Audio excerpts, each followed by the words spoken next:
Tonight at 10, Buckingham Palace releases more details ahead of the Queen's state funeral on Monday. The service at Westminster Abbey will start at 11 o'clock. There will then be a procession past Buckingham Palace, followed by members of the royal family. Today, Prince William told crowds at Sandringham how difficult it was walking behind his grandmother's coffin yesterday, saying it brought back memories of his own mother's funeral.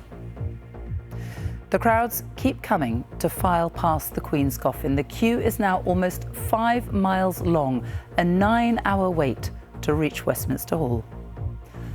Also on the programme tonight, officials in Ukraine say they have discovered the bodies of around 400 people after liberating a city captured by Russian troops in April.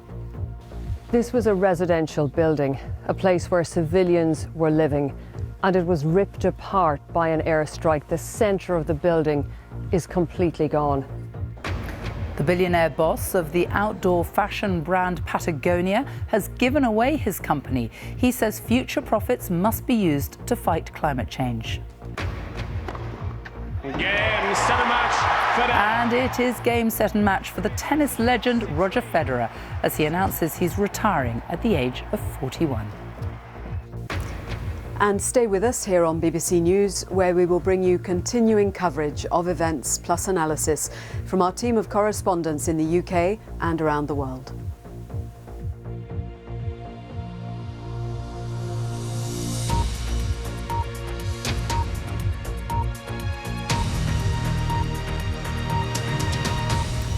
Good evening. Buckingham Palace has revealed more details about the Queen's state funeral on Monday. The service at Westminster Abbey will begin at 11 in the morning and will be followed by a national 2-minute silence. Then there will be a procession through London. Prince William and Prince Harry will once again walk together behind the Queen's coffin alongside other members of the royal family.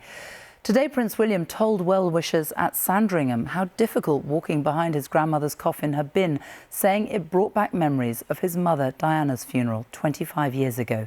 Our royal correspondent Daniela Relf reports. Viewing the carpet of flowers and tribute, the Prince and Princess of Wales came to Sandringham to say thank you to the staff, to the community who supported the Queen throughout her reign.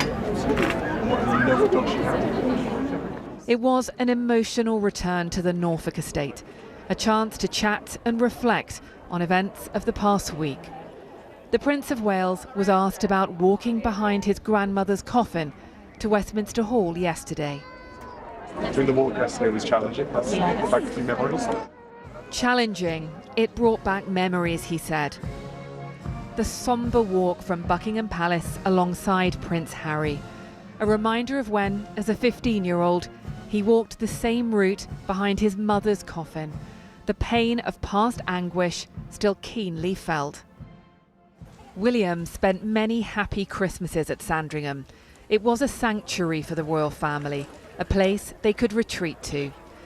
And every February, the Queen came to remember her father, who died at the Norfolk estate 70 years ago. But today, Sandringham remembered the Queen. I just said that my sincere condolences to both her and William, and also to King Charles and to the royal family, because I'm heartbroken that our lovely Queen's gone. Across the generations, they came to see the Prince and Princess.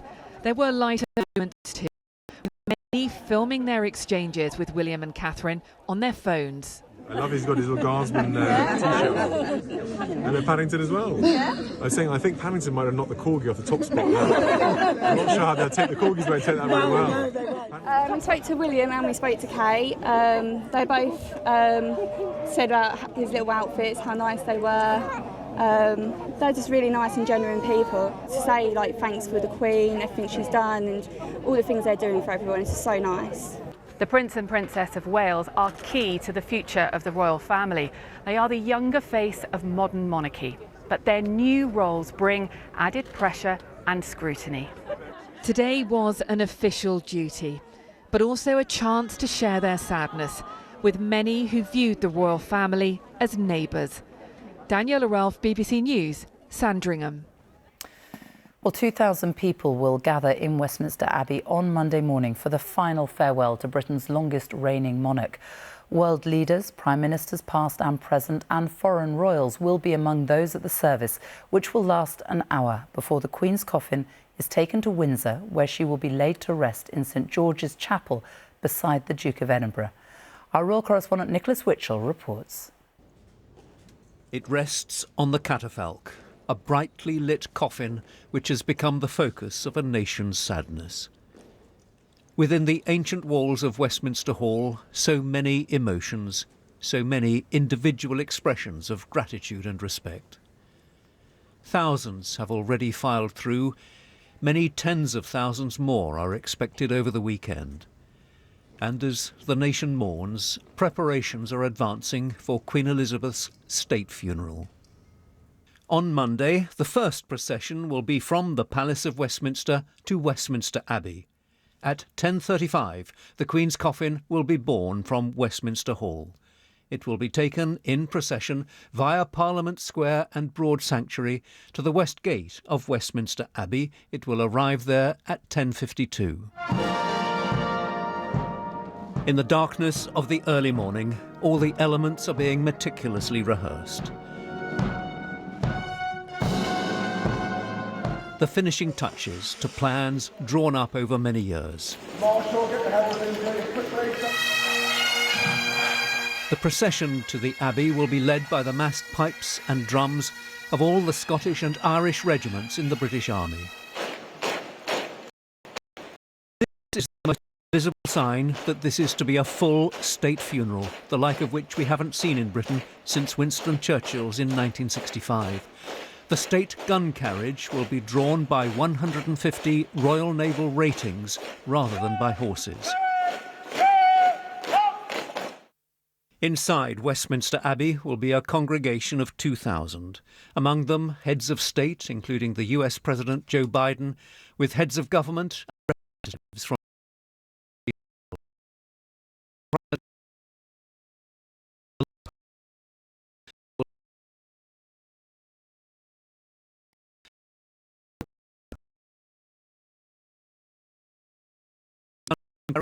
will be drawn from the Abbey around Parliament Square, Whitehall, and then via Palace, and finally up Constitution Hill to Wellington Arch at Hyde Park Corner.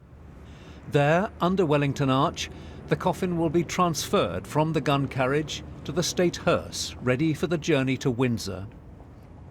The route to be taken from Hyde Park Corner to Windsor hasn't so far been disclosed. However, officials recognise the need for the public to be as closely involved as possible. The Queen and indeed other members of the royal family, particularly Prince Philip when he was alive, took a close interest in this to try and make sure that it combined the dignity of the occasion, the formality of the occasion, with as much access as possible for people to see the coffin at close quarters. The final element of the funeral plan will see the hearse travelling up the Long Walk at Windsor, then into the castle's main quadrangle, and then down the slope to St George's Chapel. Inside the chapel at 4 o'clock, the committal service will begin. At the end of it, the instruments of state, the monarch's crown and the orb and sceptre, will be removed from the coffin, and later, in a private service, the Queen's coffin will be laid to rest with that of her late husband. Nicholas Witchell, BBC News. Well, the queue to file past the Queen lying in state is now stretching back 4.9 miles from Westminster Hall along the south bank of the River Thames. Our special correspondent Lucy Manning is with people in the queue, people who've been waiting for many hours. Lucy. Well, it's after 10 o'clock and for the second night in a row, the route is absolutely full of people. It is astonishing. The people with me, they have been waiting around 7.5 hours. They've got about half an hour more to go. At the back of the queue, they're saying around 9 and it has reached its endpoint at Southwark Park, but Southwark Park is big, it still has capacity to take a lot more people. The destination is obviously a sombre one, but people feel that this journey has actually been very joyful. That is until they reach the steps and the silence of Westminster Hall. It's the long and winding road to Westminster Hall, stretching miles through the capital. The desire to pay tribute to the Queen can be measured in people standing shoulder to shoulder for nearly 5 miles. Some journeys even longer than just the queue here. Becky from Ayrshire took the overnight bus from Glasgow. Come into Victoria Station at about 10 to 7 and I've just been queuing since then, managed to get to the end of the queue and I'll get a bus back tonight. So why have you made this massive journey? I love the Queen and I just wanted to come down and she's just like your gran, I suppose. Without knowing her, you feel like you do know her. After nearly 6 hours, Becky was overcome by her moment by the coffin. It kind of hit you in that moment that's it really. I'm getting a wee bit emotional. That's okay. But it's sad. But it's something that I'll never forget. I'm so glad that I came here. It was worth the journey. Darkness didn't deter. Few see the hours here as an effort, more of an experience. Joy left Manchester at 5 a.m, joining the queue at 9. It's absolutely amazing. The camaraderie is just something that you can't put into words unless you're in this queue. You actually feel it. It's great. We're not sure how many more hours there are to go. We feel that we're near, but I think we're far. Many hours later, spine chilling in the aura that was in there and the sheer magnificence and beauty of Her late Majesty's coffin. But to actually be there in the here and the now, I can't believe that me and my friends have done that. 17-year-old Kabir feeling the 6 hours of waiting and walking. How long have you been queuing for till this point? Since 8:30. Right, how's it been? Long. I'm tired, but I get to see the Queen. Yeah, because it's like once in a lifetime moment. This is probably going to be the last Queen. This part of the queue is opposite St Paul's, but officials will need to decide at the weekend when to close it to ensure that all those who are still in it get the chance to file past the Queen's coffin before the lying in state ends. Inside, we are witnessing simple acts of remembrance and respect. Whether you held the highest office in the land or just work in one, everyone has their moment. A salute, a tear, a kiss. Night comes, but the crowds do not fall away. They care about their duty. They are constant, much like the late Queen. Lucy Manning, BBC News. Well, this is the government's live page with the latest update on the queue. And as you can see, it currently says the queue is around 4.9 miles long, in fact. An estimated queuing time is 9 hours now. And if you can't get to London, but you want to pay your respects, the BBC is offering a continuous 24-hour view of the Queen's lying in state. The service is available on the BBC's homepage, on the BBC News website and app, the iPlayer and on BBC Parliament, as well as the red button. Officials in Ukraine say they have found evidence of mass graves around the recently liberated city of Izyum. More than 400 bodies are thought to be buried there. Izyum, in the east of the country, was liberated by Ukrainian forces at the weekend after being captured by Russian troops back in April. It was strategically important to Russia, linking troops in the Kharkiv region with those in the Donetsk region, helping supplies get to the front line. Our senior international correspondent Olivia reports now from Izyum. Trying to tow away unintended gifts from Moscow. left behind after a Russian rout, now stuck in a ditch near the city of Izyum. Come on, Andrew jokes, let's give it a push. Ukrainian troops savouring their victory. A roadside reunion among brothers in arms. Super.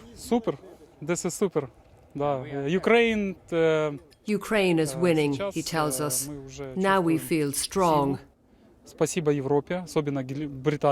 I thank Europe, especially Britain and Boris Johnson, and thanks to the United States. Without their support, I would probably be dead already. Inside Izyum, Ukrainian forces now own the streets. Defeat here was a real blow for the Russians. They used this strategic city as a logistics base. Local people no longer afraid, now able to mock the enemy. Larissa unloads her bags with trepidation. She's just returned with her friend Victoria, but has no home left to go to. Our house is completely destroyed, she says. They ruined everything. All I have left are my keys and my identity documents.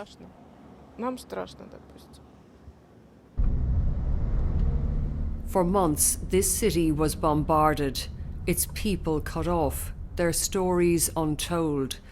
Izyum's dead are still being counted, and the atrocities still coming to light. Like the Russian attack here back in March at around 9 one morning. This was a residential building, a place where civilians were living, and it was ripped apart by an airstrike. The centre of the building is completely gone, and you can still see evidence of those who were living here. On the top floor, there's a television. A few floors below, there's still clothes hanging in a wardrobe. Officials here say that 47 people were killed, among them children. They weren't safe even in the shelter, where residents huddled together to keep warm. There are school books in the wreckage and smiling faces in a family album. Tatiana shows me her singed balcony. She says she had a lovely apartment and lived here for 22 years. She survived because she was in the bomb shelter at work, not the one at home. It was beautiful here. There were roses and flower beds. The building was well looked after. When I found out that almost all the neighbours had died, and some weren't even found because they were burned, I was hysterical. And I've just found out my favourite neighbours are dead too.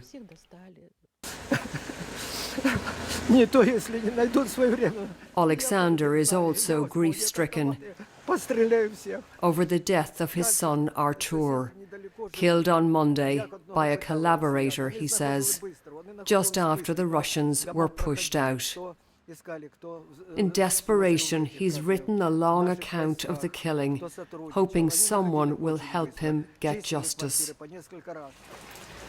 The Russians had their main base here, their flag now consigned to the rubbish.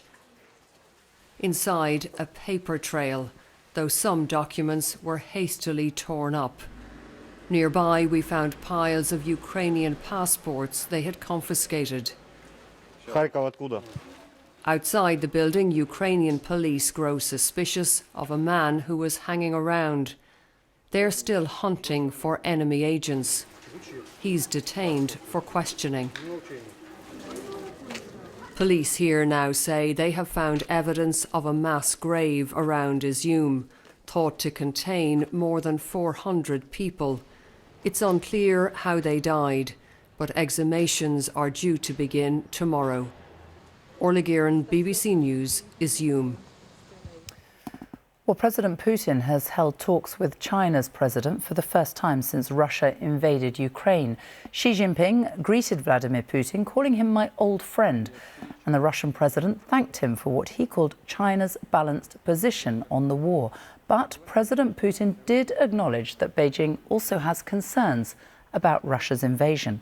Our Russia editor Steve Rosenberg is in Moscow. And how significant was that meeting and President Putin's admission, Steve? Yeah, well, for a start, the meeting itself was very significant because the relationship between Russia and China really came through here, and this was a rare chance for Vladimir Putin to show that despite Western sanctions, despite the West's attempt to try to isolate Russia over the invasion of Ukraine, Russia has powerful friends. Now, about this admission, it was very significant too, and very unexpected. Basically, Vladimir Putin was saying, look, I understand that China has questions and concerns about the situation in Ukraine. Basically, the Kremlin leader suddenly was revealing to the world that China was anxious, China was worried about the Russian offensive in Ukraine. And that was interesting, that was new. We hadn't heard Beijing admit publicly to that. What we don't know is what happened next. When the journalists left the hall, you had the closed part of the meeting. We don't know whether President Xi laid out his concerns in detail to President Putin. Neither do we know whether those concerns will give the Kremlin pause for thought. Our Russia editor in Moscow, Steve Rosenberg, thank you. Well, joining me now is our World Affairs editor, John Simpson. And where does China now stand in all of this? Well, I think there's not much doubt that President Xi Jinping must be quite annoyed by all of this. This meeting happened in Samarkand in Uzbekistan, and there are a number of international leaders there, and this was to be the moment when President Xi was expecting to be able to say, look, I lead a grouping of nations which is much better and bigger and stronger than NATO, which is frankly on the back foot. That was his expectation. But of course, NATO isn't on the back foot. It's Russia that's on the back foot. There's all sorts of other problems. I mean, next month, the Chinese Communist Party has its Congress. Really important for Xi Jinping. He's going to enter his second decade as the country's leader there. And there is a small but nevertheless very definite sense of uncertainty and unhappiness among some Chinese Communist Party figures that he should be doing this. They don't want to have a party congress which is overshadowed by what's happened. On Monday, world leaders are going to be descending on London for the Queen's state funeral. President Putin, Russia's president, has not been invited and is clearly furious about it. Yes, I mean, there's an irony here because President Putin actually sent an amazingly gracious message about the Queen, and he's the one that's not getting invited. Well, you couldn't invite him. I mean, it really wouldn't be right. He might be open to all sorts of actions if he did come to Britain. So there's no question about that. Xi Jinping sent a much more sort of rather a gruff, the kind of minimum that he could possibly say about the Queen, and yet he gets invited. Well, he's not actually an enemy of our friends, so there's no reason not to invite him. But the fact is, he wouldn't come. He certainly won't come.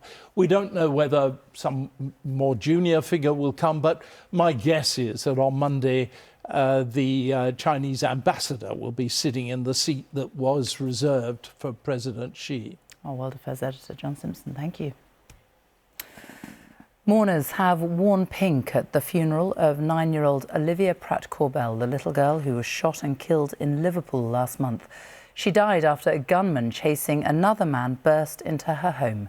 Judith Moritz reports.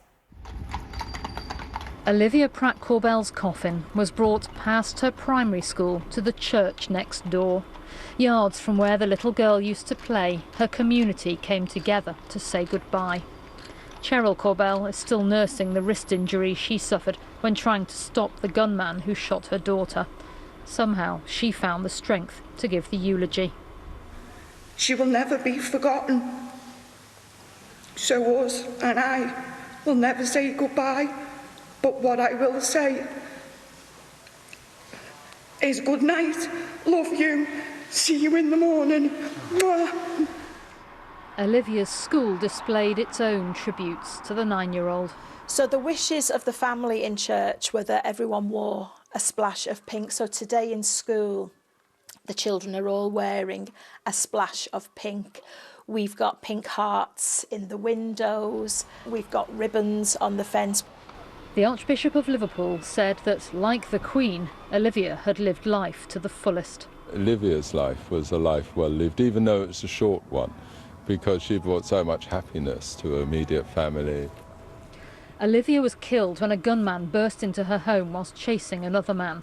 Merseyside police are still looking for the attacker and his weapons, this week searching a stream at a nearby golf club. So far there have been 9 arrests, but no one's been charged.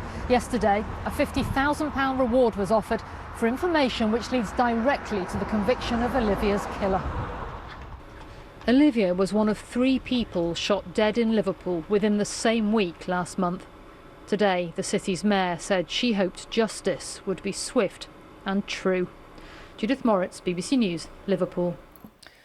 The government is considering removing a cap on bankers' bonuses as part of a shake-up of the rules around financial services. It's understood no decisions have been taken, but sources close to the new Chancellor, Kwasi Kwarteng, say he believes removing the limit will make London more attractive to global banks.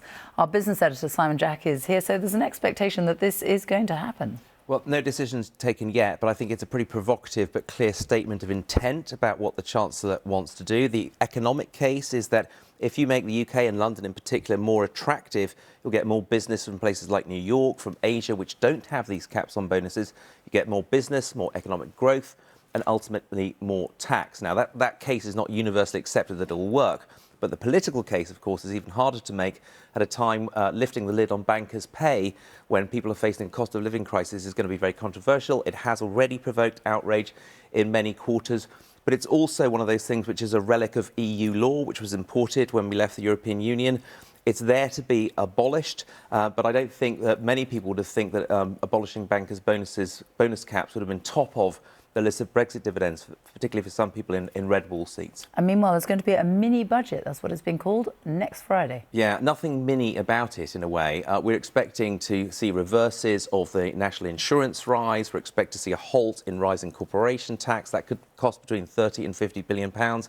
And we'll get more detail on how they intend to help businesses cope with the energy price rises. That could cost £100 billion plus. So if you add it all together, you could get to something like £200 billion. As I say, nothing mini about it. A massive fiscal intervention the first 2 weeks of this government, and it happens next Friday. Simon Jack, thank you. The billionaire founder of the outdoor fashion brand Patagonia has given away his company to a charitable trust. Yvon Chouinard said any profit not reinvested in running the business would go to fighting climate change. The Patagonia label has amassed a cult following with outdoors enthusiasts, but even more so amongst tech industry leaders in Silicon Valley. Our North America technology reporter James Clayton has more.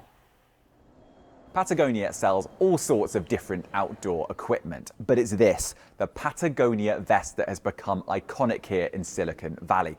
It's the uniform of the tech bro. Jeff Bezos, Apple's Tim Cook, just some of the names sporting Patagonia-style vests. Patagonia has replaced the suit and tie here. Don't buy this jacket. Part of the reason for the company's success came from its eye-catching position on the environment. It even took out ads saying not to needlessly buy their products. Their clothes are supposed to be for life. So there's a particular model of capitalism called shareholder capitalism that says the only purpose of companies is to maximize shareholder value. We don't agree with that.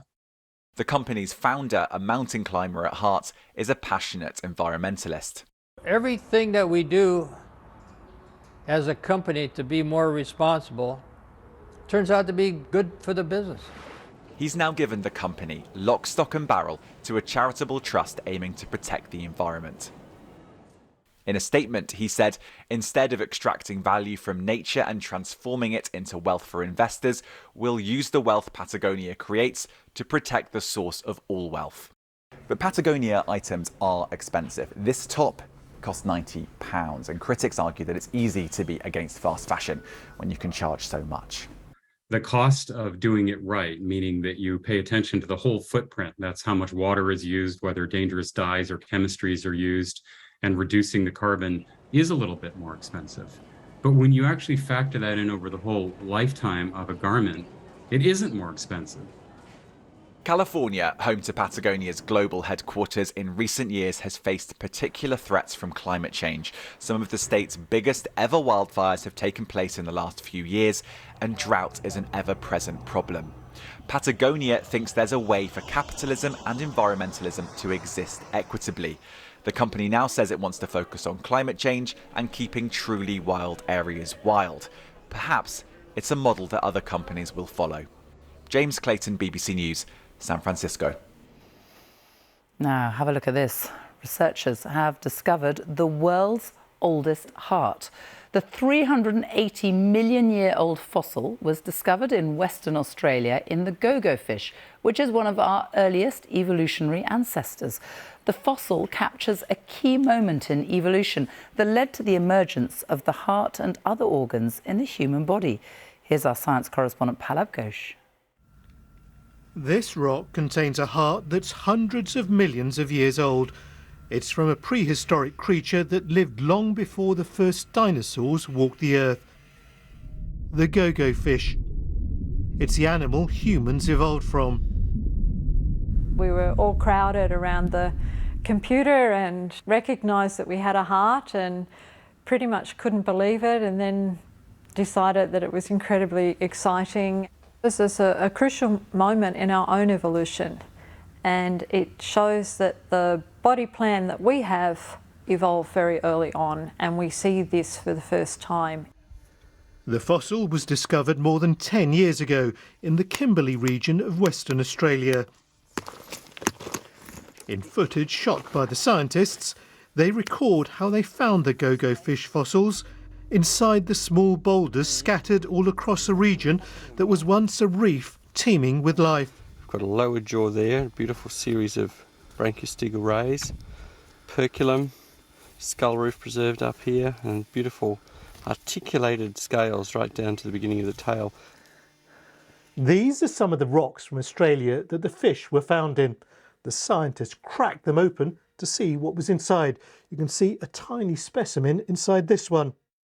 Crucially, when the rocks were forming, they contain minerals that preserve their organs, such as their liver, their stomach, and most importantly, their heart. The scientists scanned the rocks to reveal the gogo fish. The heart was perfectly preserved. They discovered it had two main parts, one on top of the other. A development published in the journal Science that ultimately led to the human heart and other aspects of our evolution. A lot of the things we first see, we still have in our own bodies. So jaws, for example, there are teeth. We see some of the first appearances of not only the front fins, but also the fins at the back, which eventually evolve into our arms and legs. The neck, as we've talked about, the position of the heart and the morphology and the arrangement of the heart. Scientists across the world are now looking through their fossils to investigate whether the evolution of the gogo fish's heart was a key development that eventually transformed all life on Earth. Palab Ghosh, BBC News.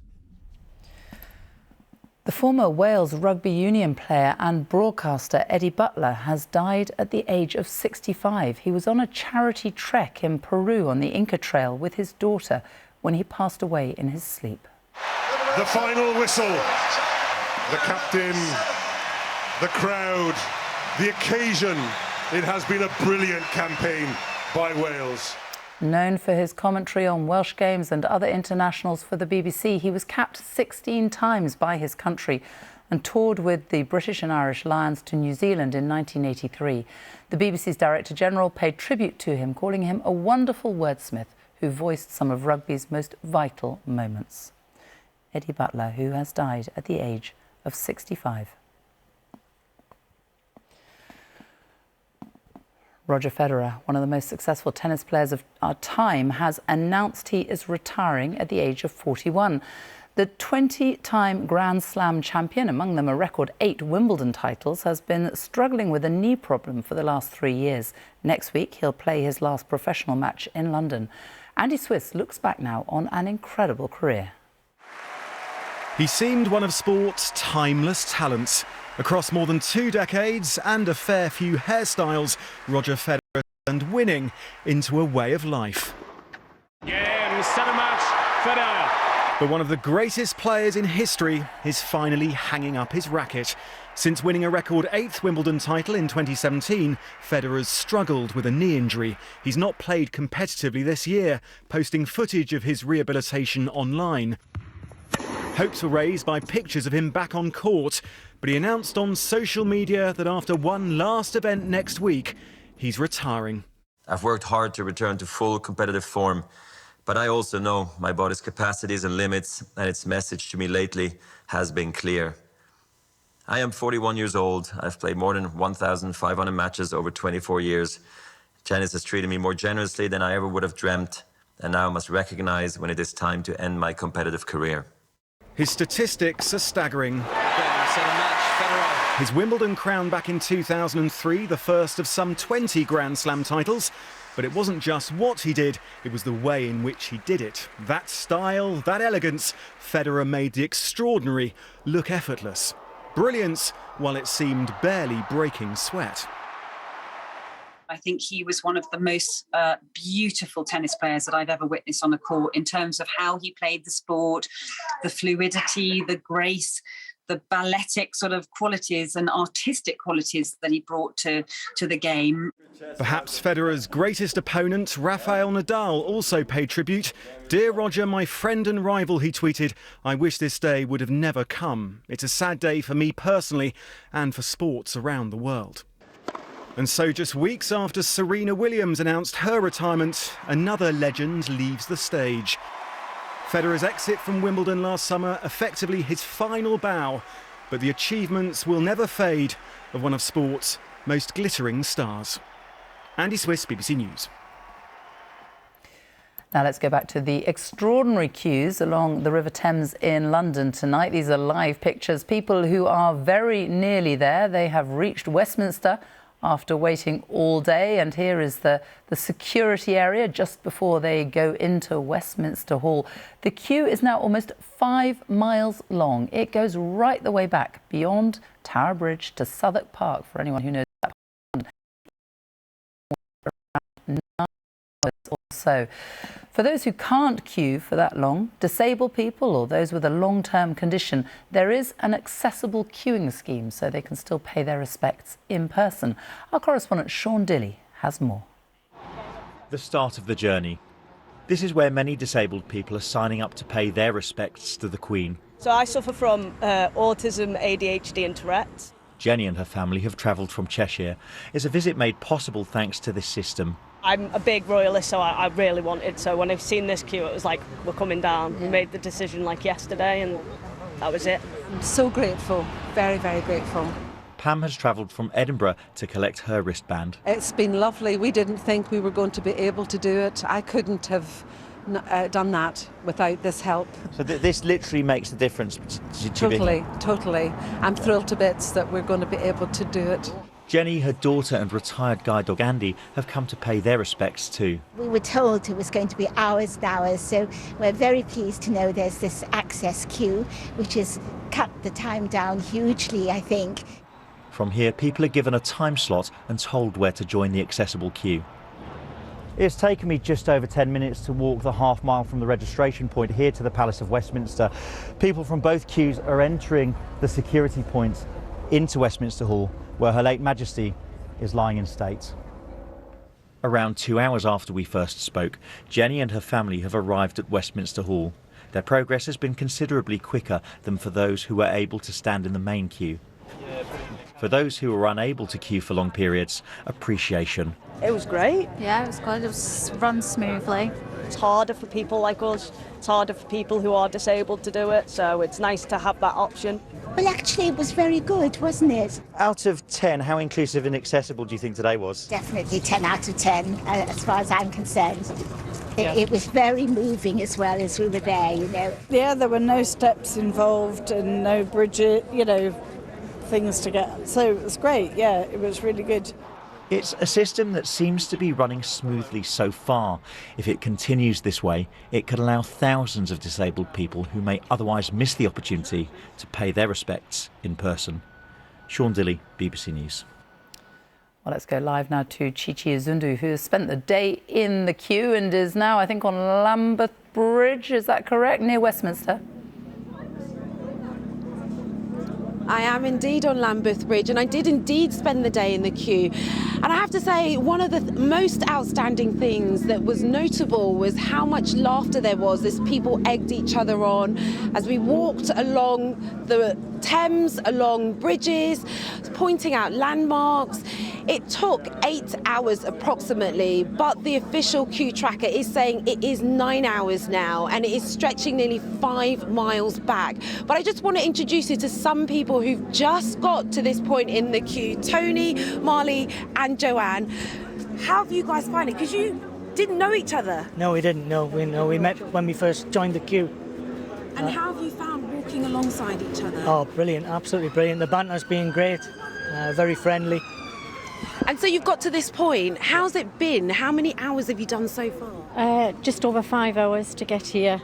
And it hasn't felt like 5 hours. It's been quite quick. It's felt quick, yes. Joanne, I'm going to get you to speak up over the sirens whizzing past us. How have you found it? Because just explain, you are Canadian, but you live in West Yorkshire. Yes, I've lived here for quite a few years, but I wanted to come down, and the crowd has been really pleasant to walk alongside. We've had different paces set, we've had different stops, we've been able to speak to different people and meet new people and have a really good chats along the way. Because you came down by yourself, are you glad that you found a group to do the emotional part with? Yes, we met at the very beginning, and along with a couple of other people. It's just been nice to have a little group to go through with. Fantastic. Tony, let's talk about your medals, because you're wearing them proudly. I am, yes. What are they? General Service Medal, United Nations Medal, the Jubilee Medal and Long Service and Good Conduct Medal. And why did you feel it was important to wear them displayed? Just to honour Her Majesty. She was my Commander-in-Chief, and I thought it was right to wear them and say farewell to her. The question that everyone's asking at this point in the journey is, have you thought about the actual entering of the Westminster Hall and how you might feel? Yeah, I think it'd be very emotional, I think. Yes, just very emotional. I think we've had a lot of laughs on the way, but I think they're starting to calm down now. I think it will be a very reflective time, and I'm very much looking forward to be able to pay my respects. Well, guys, thank you so much for stepping out of the queue. I know you've got a little bit longer to go because I think there's about 2 more hours of walking, I'm afraid. The good news is that weather-wise, it's not going to be too cold, but people are telling us they're still coming prepared with warm gear and some drinks and food to keep them going. Chichi Izundu, thank you very much. Well, let's go inside Westminster Hall now, and live pictures there as thousands of people continue to file past the Queen's coffin. It's the moment that they have all been waiting for. On top of the Queen's coffin is a wreath that has been made up of flowers from her gardens in Balmoral and Windsor. The Queen loved her gardens. She was patron of the Royal Horticultural Society for 70 years, and she loved the Chelsea Flower Show.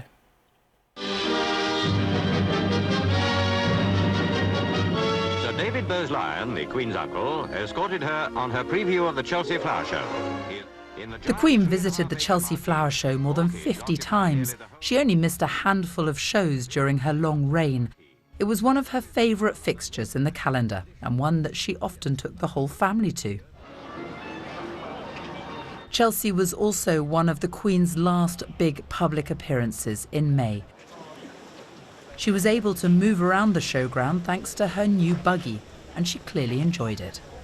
She seemed incredibly animated. I suppose what the buggy created is a slightly different environment, because normally when people visit places, you have people jostling around and people being moved on and back, etc. But we had the sort of the privilege of sitting side by side and just stopping and starting the buggy, which meant that she was very easily guided around the whole Chelsea Flower Show. And then the bees turn up, as you can see, they've all just turned up. We haven't hired them in for the day. You didn't bring them with you? Didn't bring them with us. Raymond Everson is a renowned clematis grower from Guernsey. The Queen would make a beeline for him year after year. I spoke with Her Majesty and she said, well, clematis really won't grow at Balmoral. And I said, ma'am, with respect, I'm sure they will. And so spoke with the head gardener and spent some time walking with the Queen, just the two of us. So that was just magical. I met the regal Queen, and I also met this very most wonderful lady and we could be very relaxed and chatting. And, you know, I felt sort of elevated somehow rather, but it was just a wonderful feeling just being with Her Majesty. And on the Queen's final visit to Chelsea this year, she made public his royal role. We wouldn't have any clematis wasn't there. I promised the Queen that I would go to Balmoral to see how the clematis were, and I will go back in October to Balmoral and take a collection of some of our newer clematis for the gardens too. So the clematis will live on? Absolutely. The wonderful Raymond Everson, who brought clematis to Balmoral for the Queen. Time now for a look at the weather. Simon King is here now. Let's think about these people who are queuing out all night. 9 hours is the time they're going to have to wait at the moment. What's the weather going to be like? How cold is it going to get? Well, this is it. I mean, it's going to be dry at least, but the big thing, I think, over the next couple of days is how cold it will get, because actually into Saturday morning, it could be the coldest we've had it in the UK since kind of late May. So that is a real consideration for anybody who is going to be joining the queue over the next couple of nights. Now, for today, we had some sunny spells again, and actually temperatures in that September sunshine got up to about 21 degrees Celsius. Now, tomorrow and the next day, it's going to be cooler. And if we don't get to 20 degrees tomorrow, that'll be the first time since early June. So just an indication of how much cooler it's going to get. Now, through tonight, still some showers affecting the far north of Scotland, down the eastern side of England. One or two of those showers coming into North Wales as well. Otherwise, though, clear skies. And it's those clear skies that allow temperatures to drop down to maybe 3 or 4 degrees in northern parts of England. Still about 11 degrees Celsius in the capital through this evening. But tomorrow starts off largely fine and sunny, and we'll keep that sunshine into the afternoon, especially the further west you are. Still some showers coming into Wales through the Irish Sea, showers also in across northern Scotland, but a rather brisk northwesterly wind. And look at this down the eastern side of the UK. Those temperatures feeling a really fresh 12 to 14 degrees Celsius. That really will be noticeable. But the further west you are, the winds will be lighter, and in that September sunshine, still feeling fairly pleasant, 17 or 18 degrees, despite the fact, as I mentioned, we won't get to 20 Celsius. Now, there's a possibility of a shower or two on Friday in London if you are going to be joining the queue, but otherwise the weather is set fair, really. It's just overnight. As I mentioned, those temperatures will be dropping away. And the reason? Well, it's this colder Arctic air that's been moving its way southward across the UK, more so into the early part of Saturday morning. So it's Friday night and into Saturday, where temperatures could be as low as 1 or 2 Celsius in central parts of England. Potential for an isolated grass frost, but you can see for many of us a much colder night with those temperatures down in single figures. But again, after that chilly start on Saturday, there will be lots of sunshine again. Fewer showers perhaps down the eastern side of the UK. 1 or 2 brushing in towards East Anglia. Still quite breezy conditions here as well. So again, feeling quite chilly. But again, for most of us on Saturday, the weather remains fair with that sunshine. Now, it's high pressure that's moving in. That's what's bringing us that settled weather. So into Sunday, Bank holiday Monday, of course, as well. That high pressure moves its way a bit further eastward. Now, the isobars around the North Sea will become a little bit further away from each other. So that means there'll be lighter winds, and that means it's not going to feel quite as raw down that eastern coast over the next couple of days. But as you can see from the outlook here, possibility of a few showers in Northern Ireland into Sunday. For most of us again on Sunday, it's going to be dry, perhaps a bit more cloud around compared to Saturday.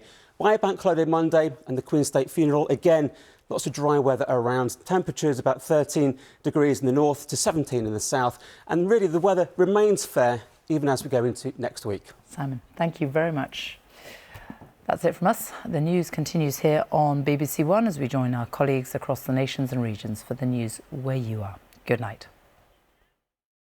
Miles long. Estimated queuing time right now to get into Westminster Hall is at least 9 hours. So people have been queuing, winding their way along the River Thames for this moment. And after all those hours of waiting, we can see people they're filing through slowly to have their moment in front of the coffin before moving on and leaving Westminster Hall.